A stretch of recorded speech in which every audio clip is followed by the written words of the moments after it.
4.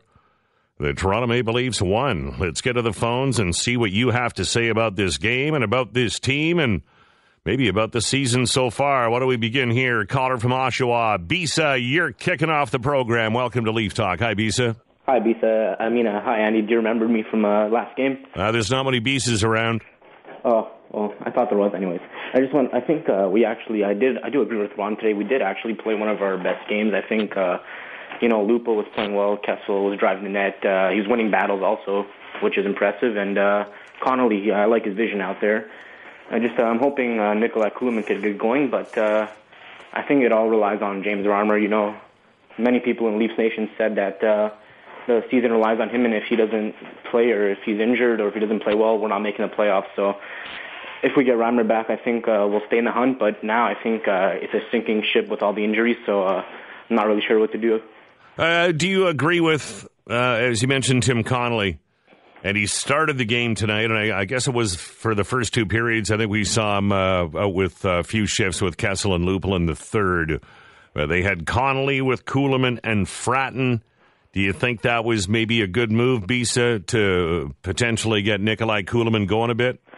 It's hard to say. Well, he didn't do much today again. He was soft on the puck. He didn't get it. I don't think he even got a shot on goal, but you got to try as many options as you can to get him going. But I don't know. I'm surprised Connolly didn't get injured there, which is good, but Lombardi got injured, so that's another negative there. And also Mike Komisarek, he was one of our backbones on defense, and I hope he doesn't have a broken hand or something because he's been one of our most reliable defensemen this year. So yeah, he's really turned it around. Nikolai Kulemin, 3 shots on goal in this game tonight, but he hasn't been scoring enough, and he has to score much more. Beesa, much appreciated. 4-1 final score. Nashville wins at Montreal. Our next stop, Kosta. Go ahead. It's Leaf Talk, and you're on the air, Kosta. Kosta? Hello. Yes, sir. Go ahead. Good evening, Mr. Frost. Good evening. Just want to say the Leafs played a pretty good game. Just a few mistakes here and there cost them. But, early in the third, I noticed that Shen pinched to keep the puck in the zone. It was a risky play. Yeah.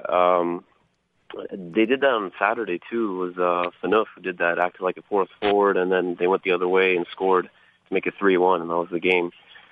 I just want to know, I don't think the system that they're playing Vancouver Canucks, Chicago Blackhawks hockey here, but we don't have the speed or talent they do have the speed.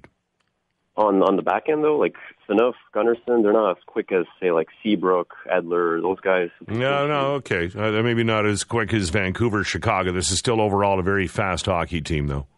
Yeah, but, that's the way I'm seeing them play. And you know what? If they're not going to win games by playing run and gun with their opponents, but yeah. No, I think they should. Yeah, it's a good point.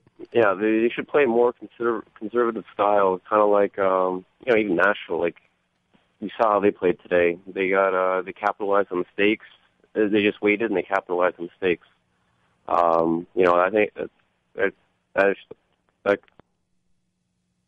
Hello, Kosta. What happened to you? Drive under a bridge or what? Just disappeared altogether. Down week 5. Final caller, so I'm told. Frank and Leaside. How you doing, Frank? Appreciate you joining us. Pretty good, thanks. Hello? Hi, can you hear me? Yes, sir. Yeah, just with the, is that better like that? With the Leafs, I think there's a lot of problems in Leafs land. And I think it starts at the top. Like we go back to Berkey's first press conference when he came here. He used all the adjectives, truculence, and I guess 3 or 4 other ones that I can't remember, but they all basically were on physical play and tough to play against, and the home building was like a dreaded place to be, sort of like the old Philadelphia Flyers. And now we have good things going for us. We're a fast skating team, but we can't score. Those are 2 polar opposites to me. And thirdly, out of the 16 teams that are now the top 16 teams in the league, there's only 2 teams that have given up more goals than they scored. It's New Jersey and the Leafs. And it's the Leafs by a long shot. I think it's over 10 goals now. Everyone else is. And the fourth about Kessel being a great player and such. How has Kessel done against the tough teams? Physically, Boston, Philadelphia, Edmonton even, with big defensemen. How has he done internationally? Nothing. He pulls the chute.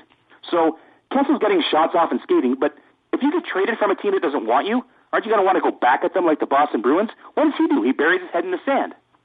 And all this talk about Kadri coming up, Kadri is never, ever going to be a regular in the NHL. He's going to be a Jeff Ware, up and down, disappeared. He doesn't have the physical strength. He doesn't have the determination. So I think it's Leafland.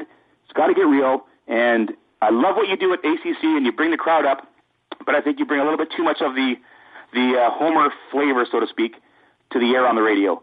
Keep it for the ACC, and let's talk real talk on Leafs Talk. Frank, have yourself a good evening. Thank you so much.